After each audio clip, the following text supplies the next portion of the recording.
back for another day.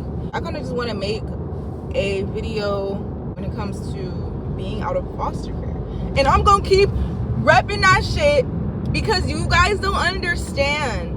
Foster care really takes a toll on youth, young adults, because you have to understand, I was technically a homeless child bouncing around from different people's houses, and I can say when my aunt did take legal guardianship over me and my brother, it actually felt like we were out of this bullshit ass mess. But she ended up losing custody of us within like 3 years. So from there, like, we just started bouncing around. Well, I started bouncing around from different homes. My brother, he stayed posted at one home. I don't know how he did it, but my ass, I got some experience around a motherfucking IE around California. But it's like, I kind of love that for me. I used to love moving. I'm not gonna lie. I used to be like, damn, what house I'm going to now? They gonna have a dog, they gonna have stairs, like, what? Like, I was really excited to move every single time.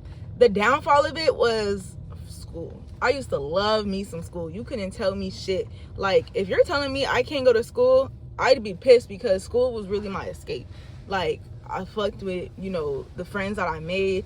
I used to make friends pretty easy. I'm not gonna lie. Like, when I, you know, because when you're the new girl at school, you low-key get all the attention. So it was definitely a little easy for me to make some friends. And speaking of that, I gotta give it to me, because I used to make friends from fucking scratch, bitch. I used to make friends. When other people got siblings and cousins that go to school with them and stuff, you gotta understand, in some foster homes, I did not go to school with the girls in the home, or we weren't in the same grade. Yeah, sometimes I'd just be at school, I would just remember those thoughts. I'd be like, damn, like, that person really looks like so-and-so from this school, but they'll never know that, because when will they ever, you know? I think I used to go through, I don't know what it's called, but I think comparing people to other people in the past is something like mental, because I just couldn't get over that shit. Like, every time I see somebody that reminded me of someone else in the past, I used to get a little sad. I'd be like, damn, like, what the fuck? And with that being said, I do feel like the biggest heartbreak from school when it came to moving was when I was in 5th grade. So I was at that school from 3rd grade to 5th grade. That's when I was living with my aunt. So around like that 2-3 year time span that we were living with her, right? So I gained all my damn friends, and I feel like 3rd grade is pretty fair to, like, you know, make some friends, because I also went to like a daycare camp like prior to 3rd grade year, so I also knew people from there. And then I'm like finding out they go to my school and stuff like that. So I remember when we got taken away from my aunt, it was like literally the end of the fucking school year. I promise you, it was like 2-3 days left of the school year, maybe 4 days, because I ended up getting placed in a home that was like 45 minutes away from the area we were in. I don't know why the social workers do that bullshit. You know, I was at this school, you know, I was at this area for a couple of years, and you're just forcing me to up and go to a whole new location. I was so mad because there was a middle school right next to the elementary, so we used to always be like, oh, I can't wait till we go to middle school. Like, I was planning out everything. I tried out for cheer. I was really so torn and hurt when I had to tell my friends literally like the second to last day of school. I'm like, oh, this is gonna be my last day, because my current foster mom, she don't want to take me all the way to finish out the rest of the school year. And then on top of that, bro, I used to laugh in class and get in trouble a lot for like laughing, not paying attention. I used to be goofy. Like I said, my school time was my escape time. Like, that's really where I was the most happiest, definitely in elementary school years for sure. And I got the 5th grade field trip taken away from me. My teacher used to be so fucking strict, she ain't play that shit. Even though I know damn well she was way too harsh with that shit.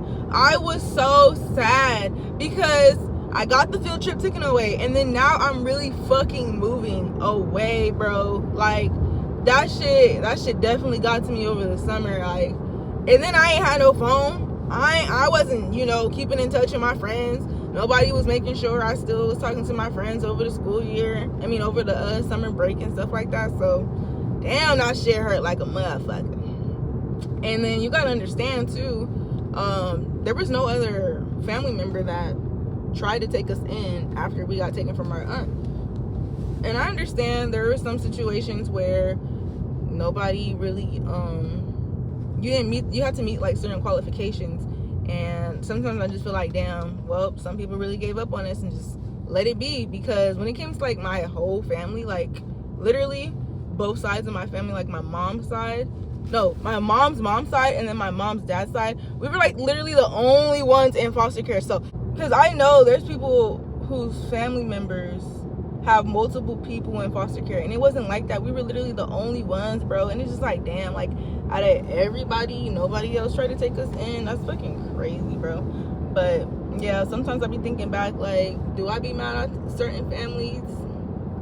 Yeah, I just be thinking back like, damn, nobody really came to save us. But I do give it to my aunt for trying, attempting. She took us in, like she let us get more close with our mom's dad's side of the family, and I appreciate that, because the little time that we were there, it was really good. So, but definitely have to get over that. And I'd say when you're like 16 to 18, those years, you're like, dang, I can't wait to get out the system. I can't wait to get my apartment. I can't wait to be on my own. But we really be on our motherfucking own. I know I am, because like I said, if nobody came to rescue me from the system, shit just got worse from there when I got out. I don't know why I thought like now that I'm an adult things will get better. I have to understand, when I was a child things weren't even better. I lost the wanting of trying to rebuild with family members, because that's not my responsibility. I was a child. They could have had multiple ways of trying to get in touch and reach out and be there for me and my brother, but they didn't. So I had to come to a realization that the shit not gonna get better as an adult. And this is why I'm thinking like, damn, I need to be with somebody who either has the same type of background and doesn't really have a village, because when I do date people that have a village, it's uncomfortable, it feels fake, it's awkward, and you're already used to just going and meeting different people's families, so you kind of expect the shit not to turn out good. I don't know, that's how I am.